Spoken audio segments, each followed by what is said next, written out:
Welcome back to History on a Hog. I'm Captain Boss. In part one of Riding the Santa Fe Trail, we saw how the vision and efforts of one man, William Becknell, led to the establishment of a major trade and communication route between the newly established western state of Missouri and the old Spanish-American, now independent Mexican town of Santa Fe.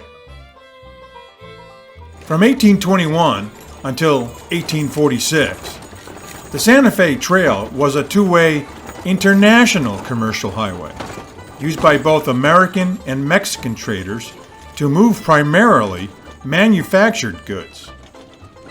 Santa Fe and New Mexico would become part of the United States later in 1846 as a result of the American victory in the Mexican-American War.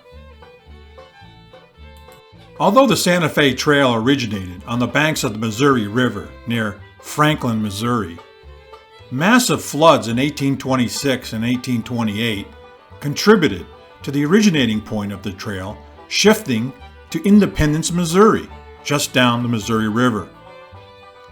From 1827, Independence became the starting point, and whole new industries sprang up to support those traveling the Santa Fe Trail, and then later, the Oregon and California trails.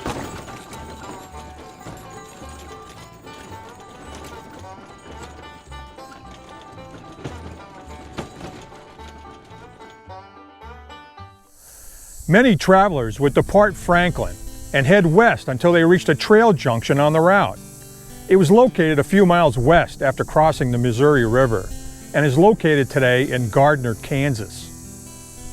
The northwestern path led onto the Oregon Trail towards California.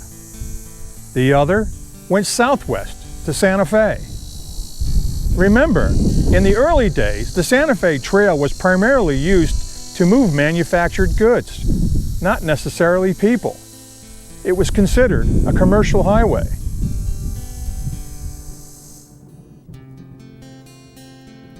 Two-thirds of the trail went through the Kansas Territory. In present day, the state of Kansas has placed an historical marker at the junctions of the Santa Fe, Oregon, and California trails. It was here that the trail from Independence split into the three separate westward trails.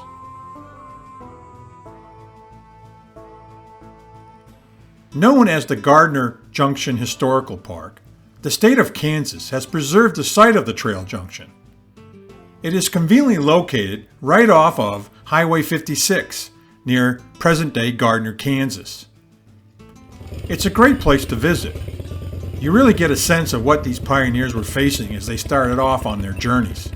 So, go check it out. And if I haven't said it already, Kansas State Highway 56 essentially follows the original Santa Fe Trail through Kansas. More on this later when I describe the motorcycle route along the Santa Fe Trail.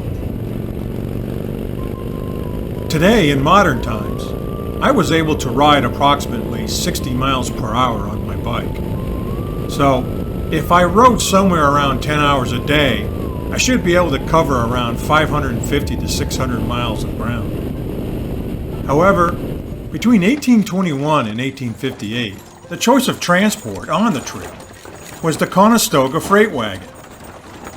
The Conestoga wagon was a specific design of heavy covered wagon that was used extensively to move large bulk freight and people during the 19th century. It was large enough to transport loads of up to 6 tons, and it was pulled by horses, mules, and more often than not, a large team of oxen. As you might imagine, especially with oxen pulling the wagons, speed along the trail was not impressive. If the wagons were on relatively firm and flat terrain, a wagon might be able to achieve speeds of up to 1 to 2 miles per hour. So, on a very good day, the wagon might be able to cover around 10 to 20 miles of ground during daylight hours. In those days, wagon trains did not travel at night. In general, in order to cover the 900 plus miles, it was at least an 8-week journey westward from Independence to Santa Fe. It was definitely slow going.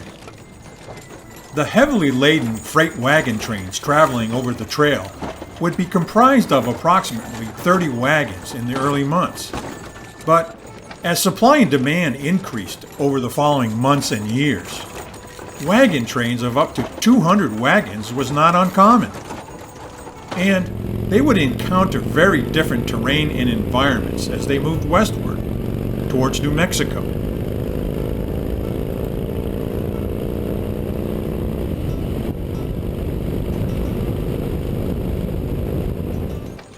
During the early years of the trail, countless men from the Missouri frontier purchased goods, hired hands, and headed across Kansas for Santa Fe. Profits were good. But by 1824, the province of New Mexico was saturated with goods.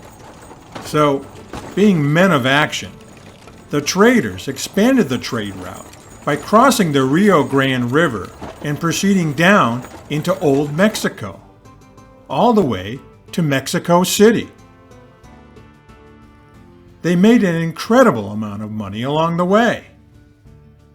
Conversely, merchants from Mexico would travel over the trail from Santa Fe and Albuquerque into St. Louis, and some even made it all the way to New York City and Philadelphia. Some New Mexicans would continue over the Atlantic Ocean to London and Paris to get the latest goods for their customers in the Southwest. International trade took on a whole new meaning, and the Santa Fe Trail was front and center in the action. It was a whole new ball game. As deceptively empty of human presence as the prairie may have appeared, the territory the trail passed through were the long-held homelands of many American Indian peoples. Here were the hunting grounds of the Comanche, Kiowa, Southern Cheyenne, and Plains Apache. Most early encounters were peaceful negotiations centering on access to tribal lands and trade in horses, mules, and other items that Indians, Mexicans, and Americans wanted. By 1825, the massive volume of trade along the Santa Fe Trail attracted the attention of Congress. There was a growing apprehension of Native American tribal activity on the Great Plains. Though there had been no traders killed on the trail, there had been sufficient incidents where some local native tribes robbed and even threatened the wagon trains. In late 1825, Congress passed a bill authorizing the president to have the Santa Fe Trail marked from Missouri to the frontiers of New Mexico. The commissioners appointed to carry out the survey demanded that an agreement be reached with the Plains tribes that were affected by the trail, so that the surveyors could complete their work in safety, without fear of being killed.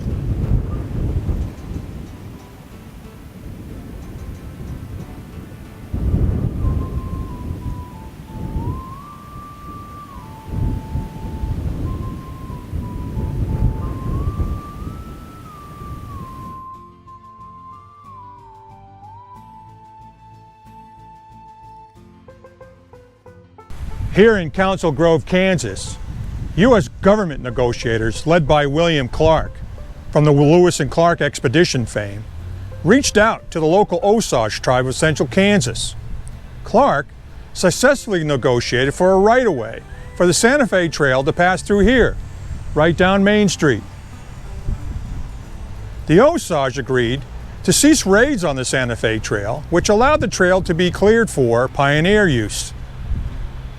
The Osage also agreed that the tribe living in present-day Oklahoma would cede all territory to the United States and be relocated to present-day Kansas. The negotiations between U.S. commissioners and the Osage Indian chiefs took place in the Grove, here along the Neshoa River, thereby providing the name of the place. The treaty was entered into at Council Grove on August 11, 1825. For the next 20 years or so, things were relatively stable along the trail. Although there were minor incidents with Native American tribes, for the most part, relations were fairly peaceful. Although some tribes went as far as charging a toll to the traders on their portion of the trail. The tolls were paid, just a part of doing business and keeping your scalp along the Santa Fe Trail. But the relationship with the Mexican government got progressively worse over those 20 years, particularly after the bloody events in Texas. Texas had won its own separate independence from Mexico in 1836. You probably remember it in history as being part of the Battle of the Alamo. You know, remember the Alamo? Davy Crockett, Jim Bowie, and others who were killed at the Alamo? The boundaries of Texas included much disputed territory in what was parts of the Mexican New Mexico province in those days. Remember, up until the time of the Texas Rebellion, Texas and New Mexico were part of the Mexican nation. By the mid-1840s, that was all about to change.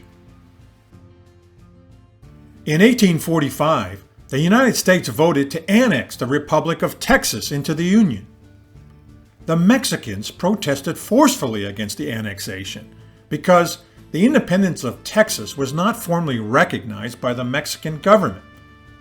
Mexico declared that the U.S. annexation of Texas was a de facto invasion by the United States of their sovereign territory.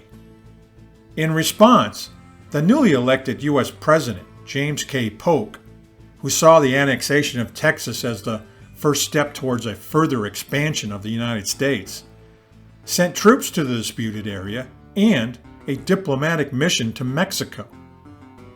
The annexation of Texas and the acquisition of the disputed territory increased tensions significantly between the U.S. and Mexico. Some months later, after Mexican forces attacked U.S. forces along the Texas border area, the United States Congress declared war on Mexico and soon sent 1,600 soldiers of America's Army of the West into New Mexico, following the well-established Santa Fe Trail westward. After some, shall we say, leadership and navigation difficulties, the U.S. Army successfully invaded New Mexico and captured Santa Fe.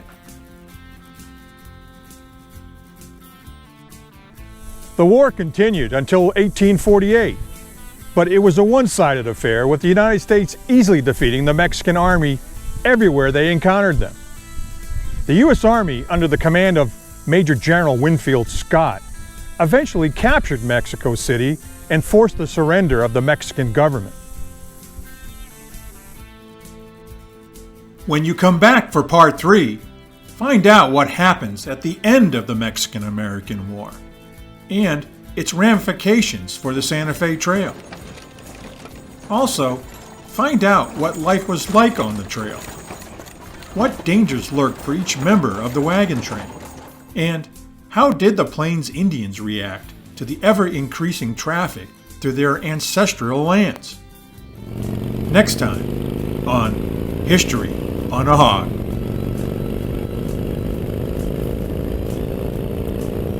If you've liked what you've been watching, please hit like or subscribe to keep up with new episodes. Thanks for watching.